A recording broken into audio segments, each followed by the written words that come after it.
مدنی channel کے ناظرین، اس سے پہلے کہ جناب حضرت حاجی شاہ غلام رسول محمد صوفی چشتی القادری حبیبی رحمت اللہ تعالی علیہ کی سیرت کے بارے میں کچھ بات کی جائے، یہ وہی صوفی صاحب ہیں کہ جن کے نام سے ڈربن شہر صوفی نگر کہا جاتا ہے۔ آج ان کے قدموں میں کھڑے ہو کر ہمیں انہی کی سیرت بیان کرنے کا موقع مل رہا ہے۔ ہماری دائیں طرف جو آپ مزار شریف دیکھ رہے ہیں وہ حضرت صوفی صاحب کی والدہ محترمہ کا مزار ہے۔ حضرت صوفی صاحب رحمت اللہ تعالی علیہ ایک بڑے ہی مبارک سلسلے سے تعلق رکھتے ہیں۔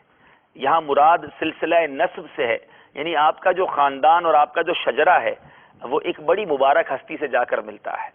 وہ ہستی کون ہے کہ ہر عاشق ان کو اپنا امام مانتا ہے اور ان کو دنیا عاشق اکبر کے نام سے جانتی ہے، یعنی سب سے بڑے عاشق رسول وہ کون ہیں؟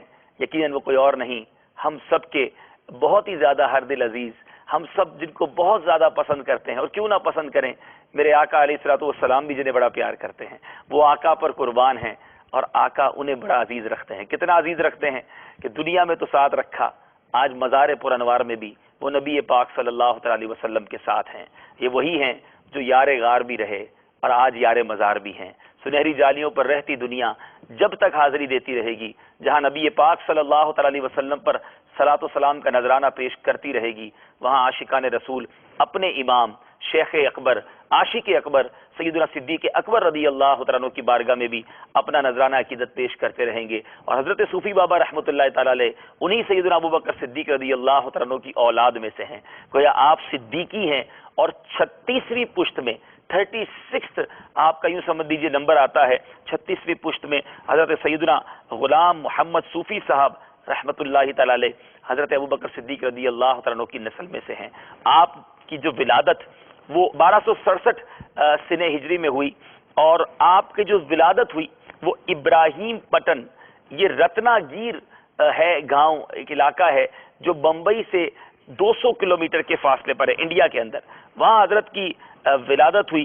اور آپ جو بڑے بیٹے تھے حضرت ابراہیم صدیقی رحمت اللہ تعالی علیہ، آپ کے یعنی والد صاحب کا نام ہے حضرت ابراہیم صدیقی رحمت اللہ تعالی علیہ، اور آپ کی والدہ محترمہ جن کا مزار پر انوار بالکل آپ کے برابر میں ہے، ان کا نام حضرت رابعہ رضی اللہ تعالی عنہا ہیں۔ اسی طرح میرے پیارے اور محترم اسلامی بھائیوں، آپ کے والد صاحب حضرت ابراہیم صدیقی صاحب یہ مسجد کے امام صاحب بھی تھے اور مدرسہ پڑھایا کرتے، اور صوفی صاحب رحمۃ اللہ تعالی علیہ اپنے والد صاحب کے ساتھ ہی بچپن میں مدرسے میں تعلیم حاصل کیا آپ نے، اور الحمدللہ بچپن ہی سے ایک برائٹ اسٹوڈنٹ جس طرح ہوتا ہے، زیادہ پڑھنا، علم دین حاصل کرنے کا جذبہ ہونا، اس میں مصروف رہے اور بہت جلدی اپنی کوالیفیکیشن پوری کر لی اور حافظ بہت چھوٹی عمر میں بن گئے۔ اس کے بعد ابھی آپ کی عمر 22 سال ہی تھی کہ والد صاحب دنیا سے پردہ فرما گئے۔ اس کے بعد میرے پیارے اور محترم اسلامی بھائیوں، آپ اپنی تعلیم آپ نے جاری رکھی اور مذہبی ماحول سے ہی آپ وابستہ رہے۔ 1892 بہت پرانی بات ہے، 1309 سنہ ہجری میں آپ اپنے بچوں کو، اپنے اسٹوڈنٹس کو اور حج پر جانے والوں کو حج کی تربیت دے رہے تھے۔ تو اچانک کیا ہوا کہ تربیت دینے کے دوران کعبہ شریف کا منظر آپ کی آنکھوں کے سامنے آ گیا، پردے اٹھ گئے اور آپ نے کعبے کا دیدار کر لیا۔ پھر تھوڑی دیر کے بعد وہ منظر تو چلا گیا، لیکن آپ کے دل کے دنیا زیر و زبر کر گیا۔ عاشق رسول کی یوں سمجھ لیجئے کہ آنکھیں بھر آئیں اور اب دل مچل گیا کہ میں نے بھی حج پر جانا ہے۔ ایسا لگتا تھا کچھ اشارہ ملا تھا، آپ نے رخت سفر باندھا، لیکن ماجرا یہ تھا کہ والدہ محترمہ بہت زیادہ علیل تھی، بیمار تھی اور عمر بھی بڑی ہو چکی تھی، آپ کے بچوں کی امی بھی ساتھ تھی، اب ان دونوں کی ذمہ داری بھی آپ کے سر پہ تھی، تو آپ نے ان دونوں کو ساتھ لیا۔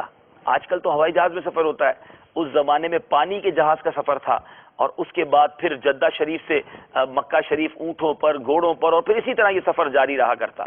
مگر بات وہی تھی کہ میٹھا مدینہ دور ہے، جانا ضرور ہے۔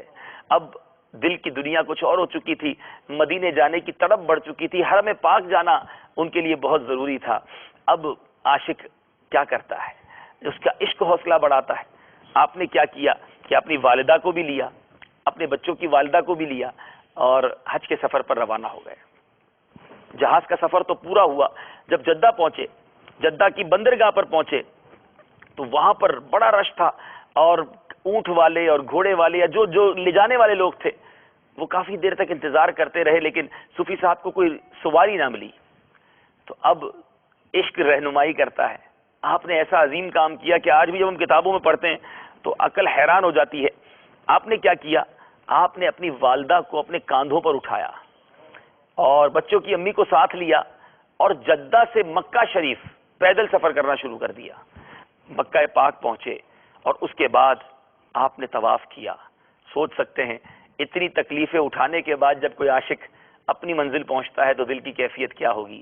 بہرحال اپنے رب کی بارگاہ میں بڑی التجائیں کی، اپنی والدہ محترمہ کو کاندھے پہ اٹھا کر طواف کی سعادت حاصل کی، اور اس کے بعد میرے پیارے اور محترم اسلامی بھائیوں، عاشقوں کی سرزمین، عاشقوں کا مرکز مدینہ طیبہ کے لیے روانہ ہوئے۔ آپ وہاں پہنچے اور وہاں جا کر پیارے آقا علیہ الصلوۃ والسلام کے روضہ پر نور پر حاضری دی، جنت البقیع پر حاضری دی، مدینہ منورہ کے مقدس مقامات پر حاضری دی، اور اس کے بعد وہاں سے واپس مکہ پاک آئے اور حج کی سعادت حاصل کی۔ صلو علی الحبیب صلی اللہ تعالی علی محمد صلی اللہ علیہ وسلم۔ ان کے چاہنے والوں نے ان کے تبرکات محفوظ کیے ہیں، اور ان کے تبرکات سے ایک بات بڑی واضح جھلک رہی ہے کہ کتنی سادہ زندگی گزاری، بالکل ڈاؤن ٹو ارتھ زندگی گزاری، عاجزی والی زندگی تھی۔ برتن بھی سادہ ہیں، لباس بھی سادہ ہیں، نالین مبارک بھی سادہ ہیں، بڑی سادہ زندگی گزری۔ لیکن آج دنیا کے مالدار، دنیا کے اسٹیٹس والے، دنیا کے مرتبے والے ان کے قدموں میں حاضری دیتے ہیں۔ فیصلہ آپ کر لیجئے، حکومت کون سی اچھی ہے؟ سادگی کے ساتھ اللہ کی عبادت کرتے ہوئے، دین کی خدمت کرتے ہوئے زندگی گزاری جائے، یہ دلوں پر حکومت اچھی ہے، یا دنیا کے مرتبے اور اقتدار کے پیچھے زندگی گزاری جائے کہ جس کو مرنے کے بعد کوئی پوچھتا نہیں؟ تو آئیے حضرت صوفی بابا رحمۃ اللہ تعالی علیہ کے تبرکات دیکھیے۔ صلو علی الحبیب صلی اللہ تعالی علی محمد صلی اللہ علیہ وسلم۔ مٹکا ہے، آپ دیکھ سکتے ہیں کہ کھجور کی غالباً چھال لگ رہی ہے اور اس کے اندر یہ پانی کا مٹکا ہے، اور پھر اس کے بعد سراہی نظر آ رہی ہے، عرب ٹریڈیشن بھی کچھ نظر آ رہا ہے، اور کافی ساری چیزیں آپ دیکھتے چلے جائیے۔ یہ مقامات مقدسہ،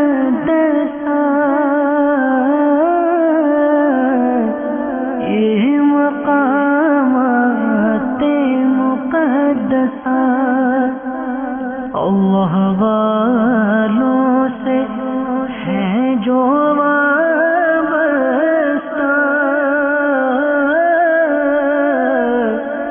ہے مقامات مقدسہ۔ اب گاڑی دیکھ سکتے ہیں، غالباً اس کے آگے جانور ہی لگایا جاتا ہوگا، یہ گھوڑا گاڑی ہوگی۔ یہ 1895 میں، آج 2012 ہے، کیلکولیٹ کریں تو 117 سال پہلے یہ گاڑی آپ نے خریدی تھی۔ اور اس کیوں لی تھی کہ اس گاڑی کے ذریعے آپ کیا کرتے تھے؟ Transport for building of the sufi mosques in Durban and to also build the مزار شریف آف حضرت بادشاہ پیر رحمۃ اللہ تعالی علیہ کے مزار کو بنانے کے لیے اور مساجد کی تعمیر کے لیے آپ نے یہ سواری خریدی، اور اس پر سوار ہو کر آپ مساجد بنانے سفر کیا کرتے تھے۔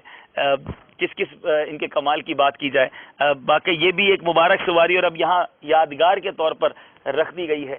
اور واقعی بڑی بڑی سواریاں دیکھی ہیں، بہت ہیوی گاڑیاں ہم نے دیکھی ہوں گی، لیکن اللہ والوں کی جو گاڑی ہے اس کی شان ہی کچھ نرالی ہے۔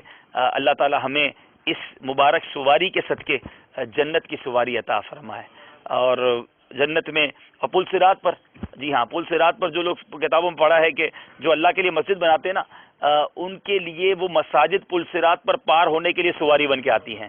ایک اور روایت پڑھی ہے کہ قربانی کے جانور وہ بھی سواری بن جاتے ہیں پل صراط پار کرنے کے لیے۔ تو اللہ تعالیٰ ہمیں یہ سواریاں بھی عطا فرمائے۔ صلو علی الحبیب صلی اللہ تعالی علی محمد صلی اللہ علیہ وسلم۔ پیارے محترم اسلامی بھائیوں، جدت، انوینشن اگر صحیح معنوں میں استعمال کی جائے تو واقعی بڑی اچھی چیز ہے۔ مزار شریف پہ آئے ہیں، انتظامات واقعی بڑے اعلیٰ ہیں، لیکن جس مشین کے پاس ہم کھڑے ہیں، آپ یہ پورا ریک دیکھیے گا، یہ پورا ایک ریک ہے جو گرل آپ اس کو کہہ لیں، سیڑھی کے ساتھ بنی ہوئی ہے، اور یہ مشین میں نے تو پہلی بار دیکھی ہے کہ اس پر ویل چیئر جو ڈسیبل لوگ ہوتے ہیں، جو ویل چیئر پر بزرگ وغیرہ آتے ہیں، یہ ویل چیئر سیڑھیوں پر اگر چڑھنا ہے تو یہ پوری ویل چیئر کو سیڑھیوں پہ کیری کرے گا، یعنی اس مشین کے ذریعے ویل چیئر پوری جو ہے وہ اوپر آ جائے گی. یوں سمجھ لیں ویل چیئر کی ایک لفٹ ہے جس کے ذریعے ویل چیئر ورکنگ ہوتی ہوگی. تو ماشاءاللہ بڑا اچھا انتظام ہے ایک معذور لوگوں کے جو ویل چیئر پر آتے ہیں تو وہ بھی آسانی کے ساتھ حاضری دے سکیں. تو واقعی اگر جدت صحیح استعمال ہو تو یہ ایک اچھی چیز ہے.